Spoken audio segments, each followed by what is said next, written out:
প্রিয় শিক্ষার্থীরা, আশা করি তোমরা সবাই ভালো আছো। আমি আমার পরিবারের সকল সদস্যদেরকে নিয়ে আল্লাহর রহমতে ভালো আছি। আমি মোহাম্মদ ইমরান হক সরকার, সহকারী শিক্ষক গণিত, শৈলরানী দেবী গার্লস হাই স্কুল, নানোয়ার দিঘির পশ্চিম পাড়, কুমিল্লা। আজকে আমি তোমাদের সাথে অনলাইন ক্লাসের ধারাবাহিকতায় নবম দশম শ্রেণীর পাঠ্য বইয়ের 13.2 অর্থাৎ গুণোত্তর ধারা টপিকসটা নিয়ে তোমাদের সাথে আমি আজকে ক্লাস করব। তো সবাই আশা করি বই খাতা কলম নিয়ে বসছো। তো সবাইকে অনুরোধ করব মনোযোগ দিয়ে তোমরা ক্লাসটা দেখবে। আমি বিশ্বাস করি যে তোমাদের অবশ্যই ভালো লাগবে এবং ভালো কিছু শিখতে পারবে। তো আমি আমার সর্বোচ্চ চেষ্টা ইনশাআল্লাহ করব। তো আমি প্রথমেই বলে নিচ্ছি, যেহেতু আমরা আজকে গুণোত্তর ধারা নিয়ে যেহেতু ক্লাসটা করব, তো প্রথমে আমরা এটা জানতে হবে যে গুণোত্তর ধারা এটা কি, মানে গুণোত্তর ধারাটা কি। তো গুণোত্তর ধারা কি এটা সম্পর্কে জানতে হলে চলো আমরা একটু বোর্ডে খেয়াল করি। একটু খেয়াল করো,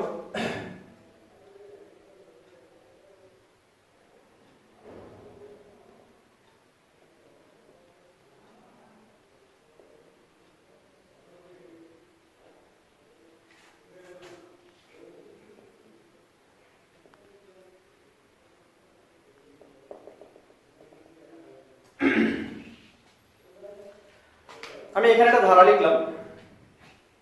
তো আমরা পূর্ববর্তী ক্লাসগুলোতে সমান্তর ধারার উপরে সুন্দর ভাবে ক্লাসগুলো শেষ করছি। তো এখানে যে একটা ধারা লিখছি, এখন আমরা কি লক্ষণ দেখি, মানে গুণোত্তর ধারা বা সমান্তর ধারা চেনার লক্ষণগুলো কি। সমান্তর ধারা বলে সমান্তর ধারার কথাগুলো বলছি। এখানে আমরা গুণোত্তর ধারার যে গুণোত্তর ধারাটা চিনব কিভাবে সেই লক্ষণগুলো নিয়ে প্রথমে একটু কথা বলতে চাই, বা গুণোত্তর ধারা কি সেটা একটু জানতে চাই। তো আমাদেরকে যেটা করতে হবে খেয়াল করো, এখানে আমাদের একটু খেয়াল করে দেখবা যে এই দ্বিতীয় পদ আর এটা হলো প্রথম পদ, তৃতীয় পদ, চতুর্থ পদ। তো আমি যে কোনো পদকে তার পূর্বের পদ দ্বারা ভাগ করব। তাহলে খেয়াল করো, 2 নম্বর পদটা হচ্ছে এ আর 1 নম্বর পদটা হচ্ছে তোমার এ। তাহলে দেখো তো, দ্বিতীয় পদটাকে যখন প্রথম পদটা দ্বারা ভাগ দিছো, তাহলে কি পাচ্ছ তো? এ কাটা কত পাইছো স্যার? 8। এগুলো আমার প্রথম দুইটার মধ্যে।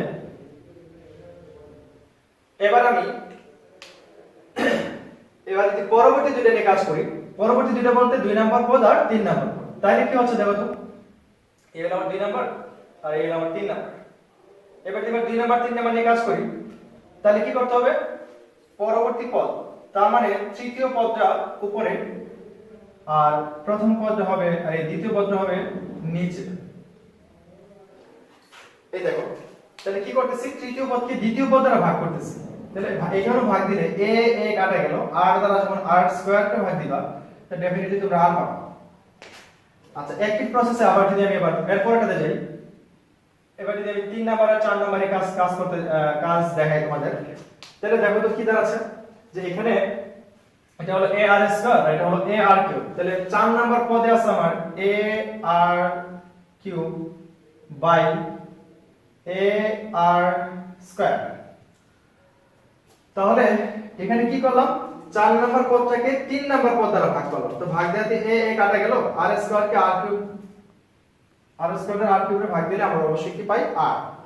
তো এখানে একটা বিষয় একটু স্পষ্ট ভাবে যদি খেয়াল করো, একটা বিষয় খুব ভালোভাবে বোঝা যাচ্ছে যে এখানে এই যে পাশাপাশি দুটো পদের যে ভাগফল দেখাইলাম, বা পাশাপাশি দুটো পদের যে অনুপাত আকারে বের করলাম, তাই সেখানে রেজাল্টটা কি আসছে? প্রত্যেকটা সমান। তার মানে দ্বিতীয় পদকে প্রথম পদ দ্বারা ভাগ দেওয়াতে আর আসলো, তৃতীয় পদকে দ্বিতীয় পদ দ্বারা ভাগ দেওয়াতে আর আসলো, চতুর্থ পদকে তৃতীয় পদ দ্বারা ভাগ দেওয়াতে আর আসলো। তার মানে দেখা যাচ্ছে যে এখানে পাশাপাশি দুটি পদের ভাগফল বারবার সমান আসছে। তো আমরা এই লেখা থেকে যদি একটু এটাকে গুণোত্তর ধারাকে যদি ভাষায় যদি উপস্থাপন করতে চাই, তাহলে আমরা বলতে পারি যে কোনো ধারার যে কোনো পদ ও তার পূর্ববর্তী পদের অনুপাত যখন সবসময় সমান হবে, তখন আমরা সেই ধারাটাকে বলবো সমান্তর ধারা।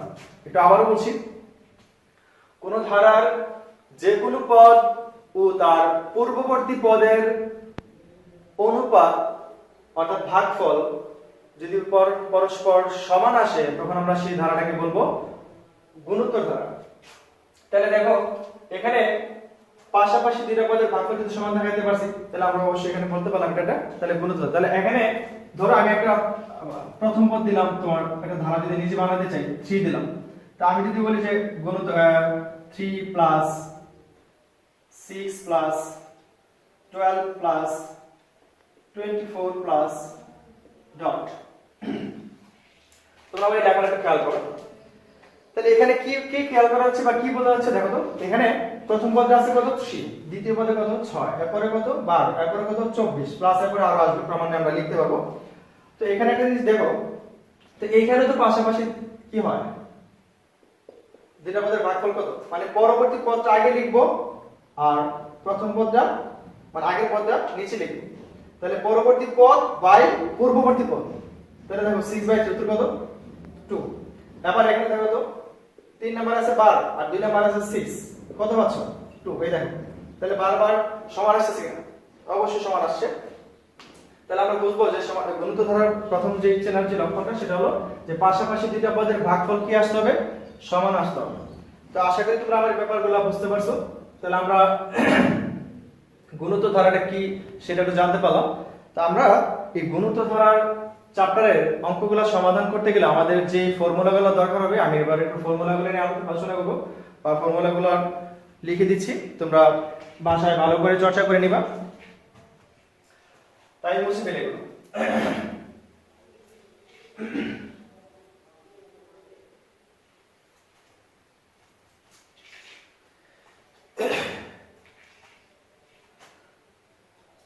আচ্ছা এখানে আমরা সমান্তরাল আমি একটু বলে আসি।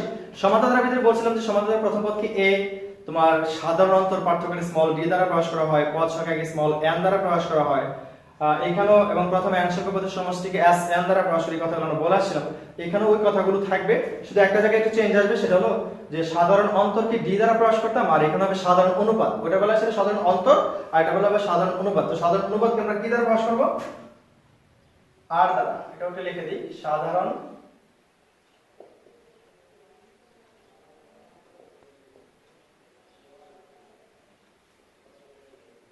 সাধারণ অনুপাত এগুলো r। অর্থাৎ বাকি প্রতীকগুলো আমি লিখি নাই, কারণ আমার পূর্বের ক্লাসগুলোতে আমি সবগুলো প্রতীক নিয়ে কথা বলছি। অর্থাৎ সমান্তরালের প্রথম পদ কি, এখানে গুণোত্তর ধারার প্রথম পদ এ হবে, গুণোত্তর ধারার সাধারণ অনুপাত r হবে। গুণোত্তর ধারা বলে পদ সংখ্যাকে স্মল n দ্বারা প্রকাশ করব, প্রথম n সংখ্যক পদের সমষ্টি সেটাকে আমরা s n দ্বারা প্রকাশ করব। এজন্য আমরা জাস্ট এখানে নতুন হিসেবে এটা লিখলাম।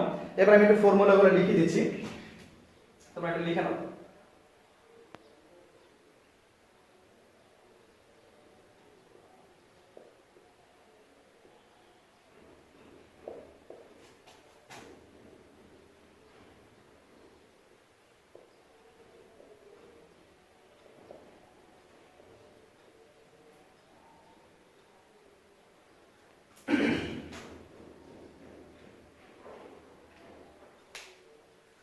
আচ্ছা এখানে গুণোত্তর ধারার n তম পদ সমান লিখছি কি a r two the power n minus 1। এটা একটা ফর্মুলা, যেখানে a হচ্ছে প্রথম পদ, r হচ্ছে সাধারণ অনুপাত আর n হচ্ছে আমার পদ সংখ্যা।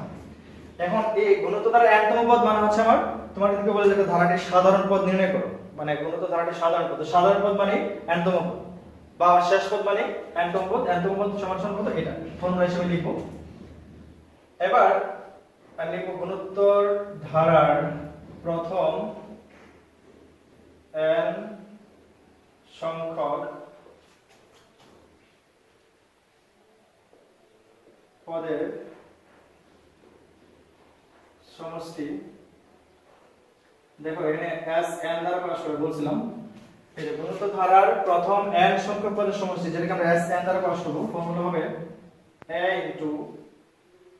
r to the power n minus 1 divided by r minus 1। এখানে একটু লেখা রাখবো, যখন r greater than 1। তোমরা অবশ্যই খাতা কলম হাতে নিলে এই বিষয়গুলো তোমাদের খাতায় নোট করে নেবে, লিখে নেবে, কারণ তোমাদের এগুলো ভালো করে জানা থাকতে হবে এবং ভালো করে শিখে ফেলবে। তো কি লিখলাম, গুণোত্তর ধারার প্রথম n সংখ্যক পদের সমষ্টি যেটাকে s n দ্বারা প্রকাশ করা হয়, লেখা হয়েছে a r to the power n minus 1 divided by r minus 1। এখানে একটা জিনিস দেখো, পাশে একটা কন্ডিশন দিয়ে রাখছি। কি কন্ডিশন দিলাম স্যার, যখন r greater than 1। এটা তো বোঝানো হয়েছে যে আর মানে ওই যে সাধারণ অনুপাত যেটা থাকবে, মানে আর এর মানটা এই অনুপাতে সাধারণ অনুপাতের মান যদি তোমার 1 থেকে বড় আসে তখন আমরা n সংখ্যক পদের সমষ্টি হিসেবে এটাকে লিখব। তাহলে এবার এখানে আরেকটা জিনিস লিখব ইকুয়াল দিয়ে, তাহলে a into 1 minus r to the power n by 1 minus r, এটাকে আমরা লিখে দেব r less than 1। তাহলে দেখো এখানে তার মানে এক সংখ্যক পদের সমষ্টিটাকে দুটো শর্তের মাধ্যমে দেখানো হলো ঘনত্ব ধারা বলে, অর্থাৎ r এর মান 1 থেকে বড় হলে হবে উপরের ফর্মুলাটা, আর r এর মান 1 থেকে ছোট হলে হবে নিচেরটা। উপরেরটা যারা পারবা নিচেরটা পারবা, কারণ একটু এখানে শুধু চেঞ্জ করা হয়েছে, যে এখানে প্রথম পদটা পরে গেল আর এখানে দ্বিতীয় পদটা আগে আসলো, এই পার্থক্যটা।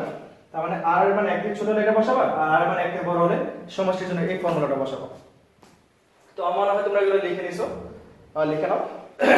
আমরা যদি এই চ্যাপ্টারের ভিতরে আরো কিছু ফর্মুলা আছে, আমরা এই ফর্মুলাগুলো পরবর্তী ক্লাসগুলোতে ধাপে ধাপে নিয়ে আসবো।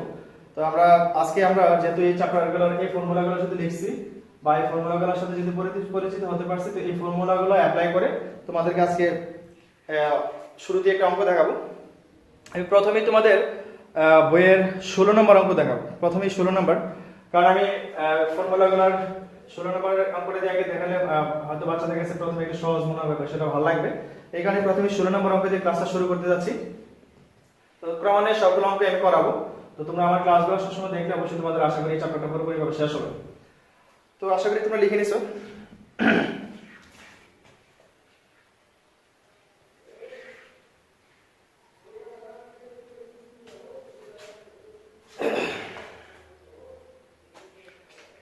ষোলো নম্বর প্রশ্ন স্যার ছিল 2 plus 4 plus 8 plus 16 plus dot। আচ্ছা, এটা দিয়ে তারা প্রশ্ন করছে যে 2 plus 4 plus 8 plus 16 plus dot ধারাটির n সংখ্যক পদের সমষ্টি 254 হলে n এর মান কত? তার মানে এখানে ধারাটার তারা দিছে কি যে এই একটা ধারা দিছে, ধারাটার প্রথম n সংখ্যক পদের সমষ্টি কত দিছে? 254। তো দিয়ে বলছে যে n এর মান নির্ণয় করো, তার মানে কি পদ সংখ্যা বের করতে বলছে।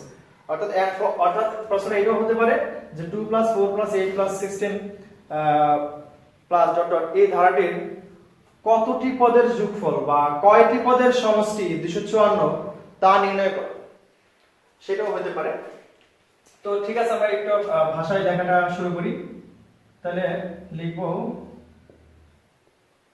প্রদত্ত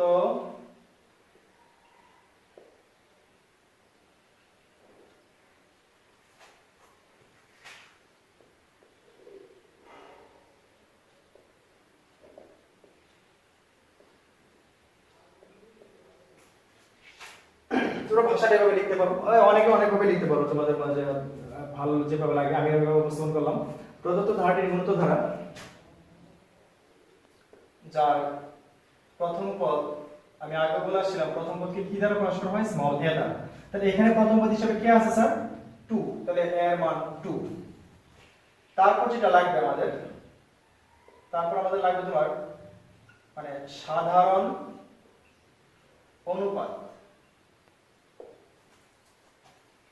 সাধারণ অনুপাত যেটাকে আমরা স্মল r দ্বারা প্রকাশ করি, মানে অনুপাত মানে রেশিও, তো পাশাপাশি দুইটা পদের ভাগফল। তো সাধারণ অনুপাতকে স্মল r দ্বারা প্রকাশ করতে হবে। একটু আগে বলছিলাম না যে দেখো যে কোনো পদকে তার আগের পদ দ্বারা ভাগ করবা। তো তোমরা চাইলে 16 কে 8 দ্বারা ভাগ করলে পারো, অথবা 8 কে 4 দ্বারা ভাগ করলে পারো, অথবা 4 কে 2 দ্বারা ভাগ করলে পারো, যে কোনো একটা দেখালেই হবে। তো আমি মনে করো 4 কে 2 দ্বারা ভাগ করে দেখাবো। তাহলে কি করব দেখো তো একটু, তার মানে 2 নম্বর পদ উপরে দিলাম আর 1 নম্বর পদটা নিচে দিলাম। তো তোমরা অন্য ভাবে পরবর্তী পদগুলো বলে এভাবে করতে পারো, যে কোনো একটা পদ অ্যাপ্লাই করে অনুপাতটা দেখাতে পারো। তো দেখো 4 কে যে 2 দ্বারা ভাগ দিছো, কত আসলো? 2। তার মানে এই ধারাটার অনুপাত হচ্ছে 2। এখানে একটা জিনিস দেখো, অনুপাতটা যেটা আসছে এই অনুপাতটাকে আমি এখানে সিম্বল দিয়ে দেখা দিতে চাই যে এটা এই যে 2 সংখ্যাটা আসলো, এটা নিশ্চয়ই কি 1 থেকে বড়। এই যে r এর মান 2 আসলো 1 থেকে বড় কেন? এক থেকে বড় আসছে, এক থেকে যদি বড় আসছে স্যার এখানে কি সবগুলোর বেলায় কি অনুপাত বের করার সময় সবসময় এরকম লেস দেন গ্রেটার দেন বিষয়টা দেখাতে হবে? সব ক্ষেত্রে দেখাতে হবে না। যখন দেখবা যে প্রশ্নের ভিতরে সমষ্টি দিয়ে কাজটা আছে বা সমষ্টি কোনো একটা অংশ প্রয়োগ করা লাগবে তখন আমরা এই জায়গাটা এখানে দেখাই দিলে হবে। আর না আগে দেখাইলে কোনো সমস্যা নেই, দেখাতে হবে, এমন কোনো বাধ্যবাধকতা নেই। আচ্ছা, তো এখানে আমাদের কাছে প্রশ্নে এবার একটা তথ্য ছিল, তথ্যটা লিখবো আমরা।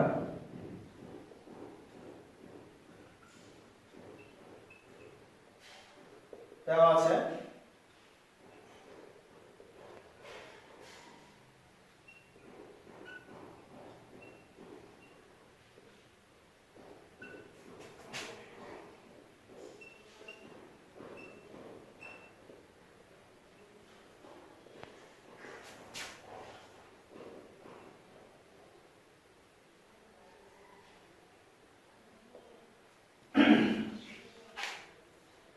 দেওয়া আছে গুণোত্তর ধারার প্রথম n সংখ্যক পদের সমষ্টি 254। আমাদের প্রশ্ন এটা দেওয়া ছিল গুণোত্তর ধারার প্রথম n সংখ্যক পদের সমষ্টি কত? 254। এখন একটা জিনিস দেখো, এখানে যেহেতু গুণোত্তর ধারার প্রথম n সংখ্যক পদের সমষ্টি মান দেওয়া আছে, তো আমরা তো গুণোত্তর ধারার প্রথম n সংখ্যক পদের সমষ্টি সূত্র জানি, তো আমরা এই সূত্রটা একটু লিখব। আমরা জানি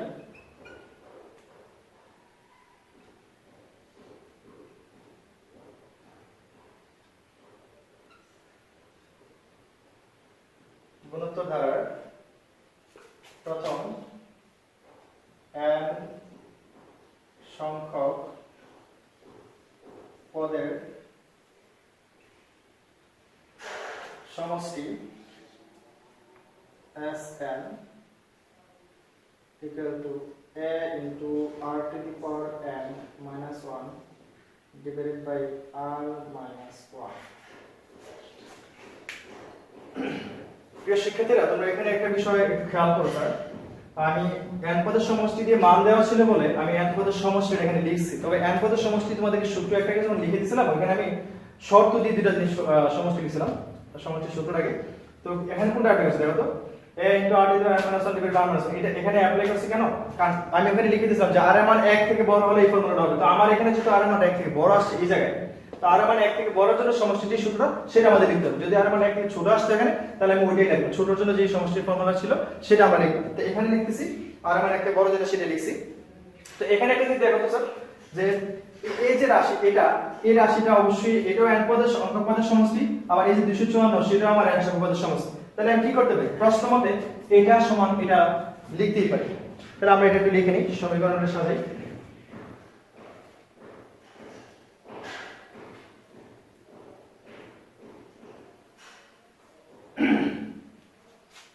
একটু মুছে ফেলি, আশা করি তোমরা লিখে নিছো।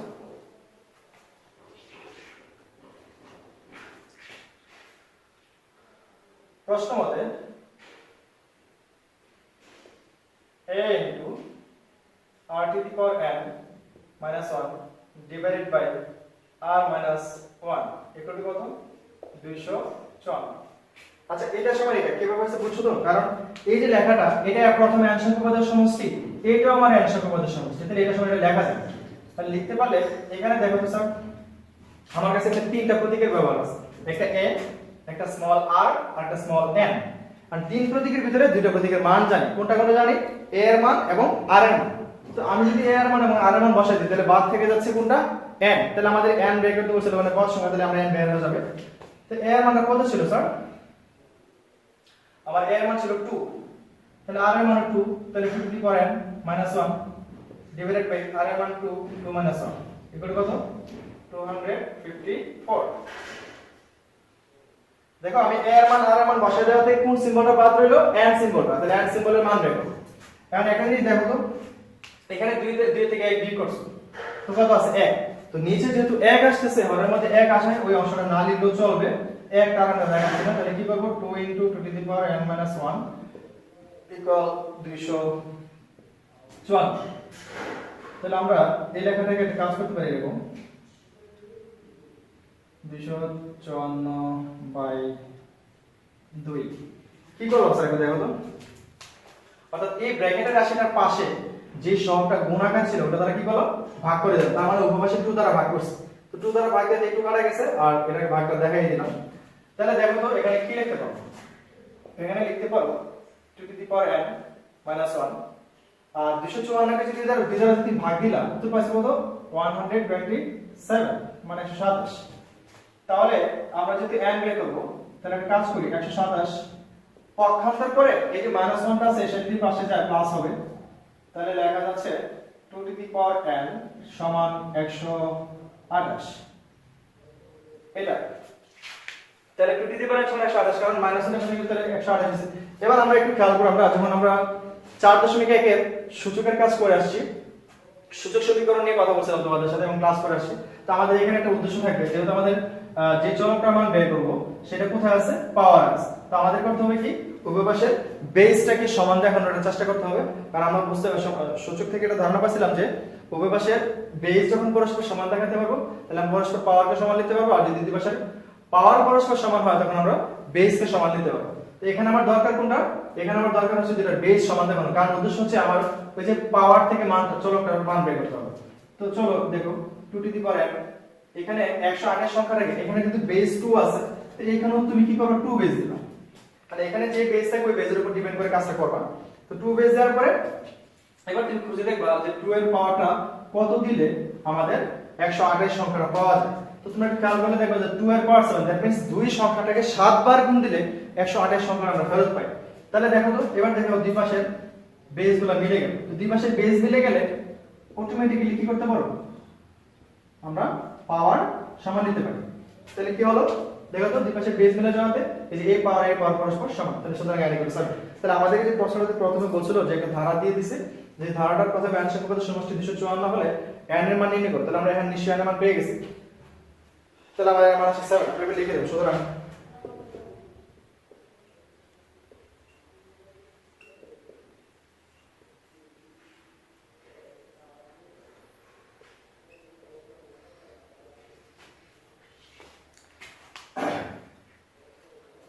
এই হলো আমার এই 16 নম্বর অঙ্কটার সলিউশন, আমরা এটা শেষ করতে পারলাম।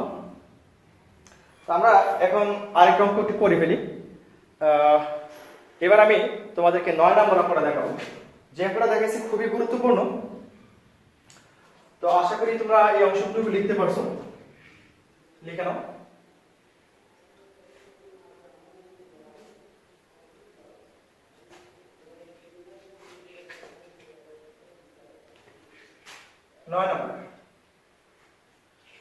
এবার আমি 9 নম্বর অঙ্কটা নিয়ে তোমাদের সাথে ক্লাস করব। আমি এটা মুছে ফেলেছি না,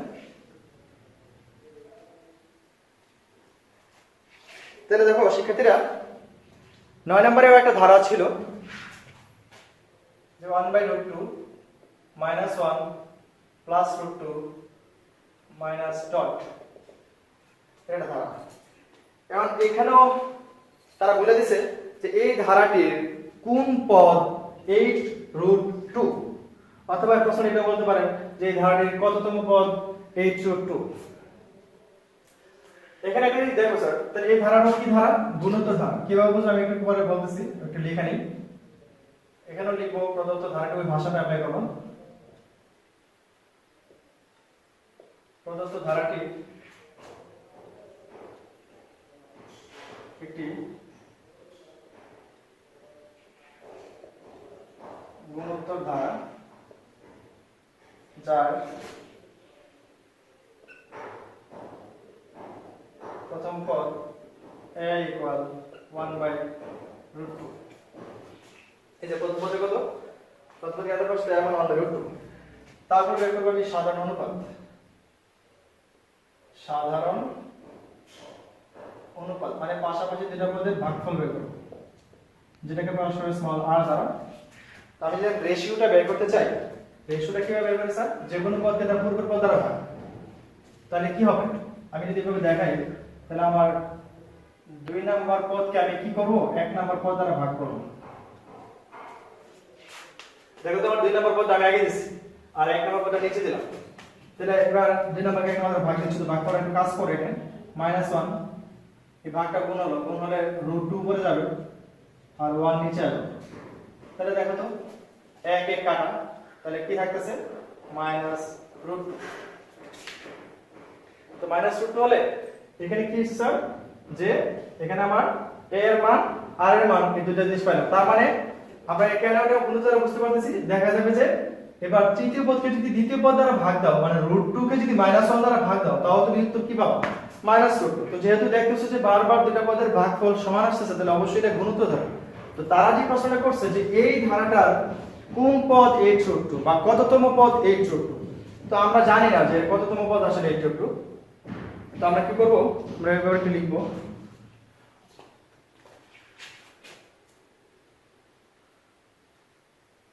দেওয়া আছে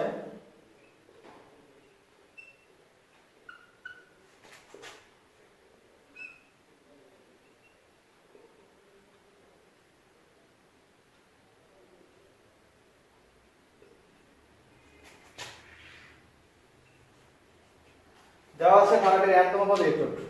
এখন তোমাদের একটা প্রশ্ন হতে পারে স্যার এটা তো বইয়ের ভিতরে এভাবে লেখা নেই যে ধারাটির এনতম পদ এই কথাটা তো বলা নেই। অর্থাৎ এটা কেন আমরা লিখতে পারি স্যার বলি আমরা একটু খেয়াল করবা যেহেতু বলছে এত এইভাবে ধারাটা চলন করে যে কততম পদ 8√2 তার মানে কি 8√2 হচ্ছে আমার শেষ পদ মানে 8√2 দিকে আমি শেষ করব তার মানে বোঝাচ্ছে। আর আবার এটাও বলছিলাম যে শেষ পদ মানে কি এনতম পদ তাহলে অবশ্যই আমরা ওই শেষ পদ হিসেবে যেহেতু শেষ পদ 8√2 তাহলে এনতম পদ 8√2 একই কথা। এখন দেখো এখানে এনতম পদ যেহেতু 8√2 দেওয়া আছে তো আমরা তো এনতম পদের ফর্মুলা শিখছিলাম। আচ্ছা এবার এই অংশটা মুছে ফেলি।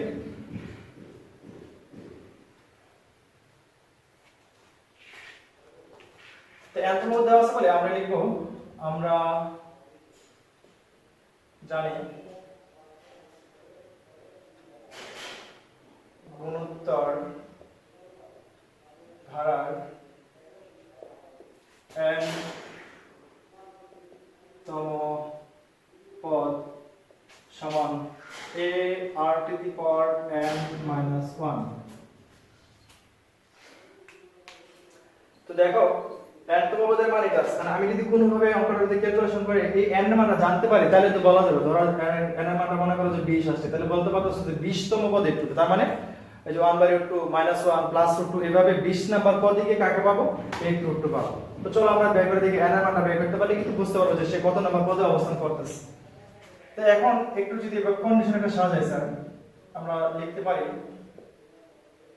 a r to the power n minus 1 equal to 8√2।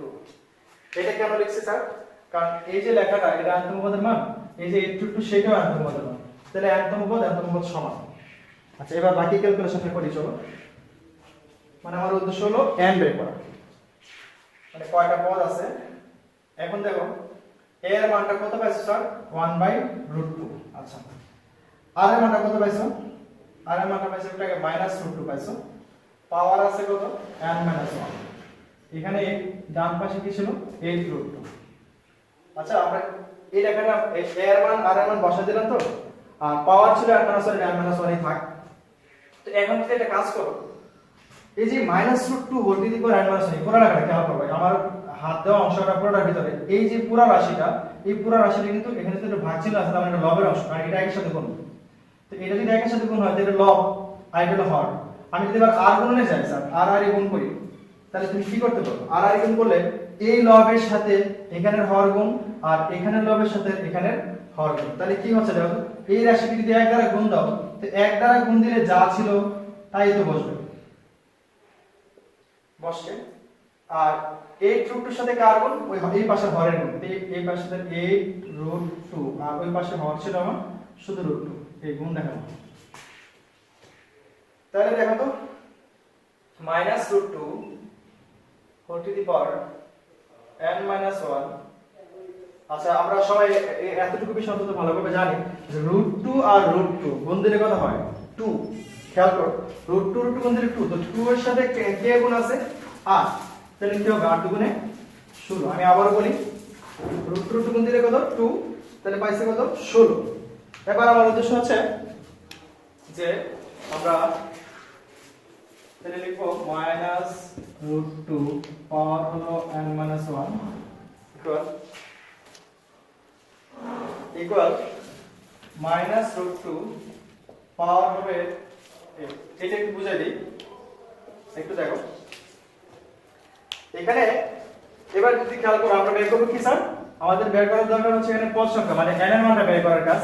তাহলে আমি এখানে কি করলাম দেখো যেহেতু সূত্র সমীকরণে যে ধারণাটা আমরা শিখছিলাম যে আমি যদি যেহেতু আমার ঘাত থেকে চলকটা যেহেতু ঘাতের মধ্যে আছে মানে পাওয়ারের মধ্যে আছে, তা আমি যদি পাওয়ার থেকে যদি মানটা বের করতে চাই তাহলে আমাদের একটা উদ্দেশ্য থাকতে হবে দুই পাশে বেসটাকে সমান দেখানো। তো এখানে একটু দেখো এখানে বেসটা কত আছে -√2, তাহলে -√2 পাওয়ার কত দিলে 16 হয় সেটা আমার ভাবতে হবে। যে এখানে যদি 16 ছিল 16 আবার ফেরত আসতে হবে, এখানে যদি -2 এখানে -2 দিতে হবে, মানে দিলে দেখতে হবে দেওয়ার পরে কত দিলে এই সংখ্যাটা ফেরত পাওয়া যায়। তো তোমাদেরকে একটু দেখাই, আচ্ছা আমি -√2 পাওয়ার 8 দিলে 16 কিভাবে সেটা একটু বুঝাই দিই। -√2 পাওয়ার 8, তোমরা একটা জিনিস খেয়াল করবে স্যার, মাইনাসের পাওয়ার যখন জোড় চিহ্ন হয় তখন সেটা প্লাস হয়, আর রুট মানে হাফ, আর হাফের সাথে কত 8 গুণ, তাহলে কি হচ্ছে দেখো তো 2 টু দি পাওয়ার 4, দুই আর কাটাকাটি করে এটা আসলো, তো 2 টু দি 4 মানে কত 16। তাহলে দেখো -√2 পাওয়ার 8 দিলে তো কত পাই 16 পাই, তাহলে আমরা এইভাবে বিষয়টা দেখতে পারি। তাহলে এখন দেখো তো এবার দুই পাশে বেস কি মিলে গেছে, বেস মিলে গেলে কি হয় স্যার, বেস মিলে গেলে অবশ্যই পাওয়ার সমান হয়। তাহলে n equal 8 plus 1, সুতরাং n equal 9।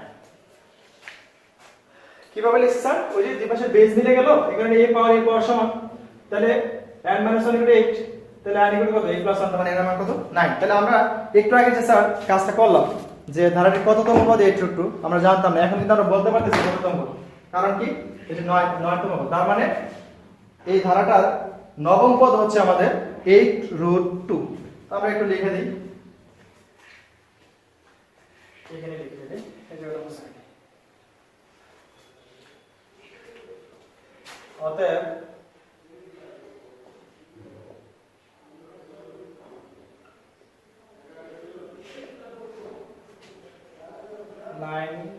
তম পদ 8√2 आंसर। আচ্ছা দাঁড়ালে 9তম পদ 8√2। তো প্রিয় শিক্ষার্থীরা, আজকে আমার বিশ্বাস যে তোমরা যদি আমার ক্লাসটা ভালো করে দেখে থাকো, আশা করি ভালো লাগছে তোমাদের সবাই এবং তোমাদের ভালোভাবে বোধগম্য হয়েছে। তো তোমরা বাসায় যদি খুব ভালোভাবে অঙ্কটা দেখা করার পাশাপাশি বাসায় যখন প্র্যাকটিস করবা এবং ফর্মুলাগুলো খুব ভালো করে যখন শিখে যখন প্র্যাকটিস করতে যাবো তখন তোমাদের কাছে আরো ভালো লাগবে। তো আমি আমার পরবর্তী ক্লাস নিয়ে আবার তোমাদের সাথে ইনশাআল্লাহ আবার আল্লাহ যদি ভালো রাখে দেখা হবে, আবার পরবর্তী ক্লাস নিয়ে ইনশাআল্লাহ আসবো। তো তোমরা সবাই আমার পরবর্তী ক্লাসে আমি এইচডব্লিউ তোমাদেরকে যেটা দিয়ে দিচ্ছি সেটা হলো যে এটা কত 9 আর 16, আমি দুটো অঙ্ক তোমাদের বাড়ি গেছিলাম, তো তোমরা বাড়ি কাজ হিসেবে দুটো অঙ্ক করে রাখবা এবং পাশাপাশি গুণিত ধারার যে ছোটখাটো বেসিক কথাগুলো যেগুলো বলছি বিষয়গুলো একটু খেয়াল করবা এবং প্রতীকগুলো পাশাপাশি ফর্মুলাগুলো শিখবা, তারপরে তোমরা অঙ্কগুলো করবো। তা আশা করি ভালো লাগবে তোমাদের বা ভালো লাগছে। তো ঠিক আছে, তোমরা তোমাদের পরিবারের সবাইকে নিয়ে তোমরা ভালো থাকো এবং বাসায় থেকে অযথা বাইরে ঘোরাঘুরি করে নিজেদের পরিবারকে বিপদে ফেলানোর কোনো দরকার নেই। তো তোমরা সবাই যার যার অবস্থানে ভালো থাকো, আমি অবশ্যই দোয়া করি তোমরা সবাই যেন ভালো থাকতে পারো। তো সবাই আমার জন্য দোয়া করবে যাতে আমরা সবাই যেন এই করোনার মহামারী থেকে রক্ষা পেতে পারি। আল্লাহ যেন আমাদেরকে হেফাজত রাখে। সবাই ভালো থাকো, সুস্থ থাকো। আল্লাহ হাফেজ, আসসালামু আলাইকুম।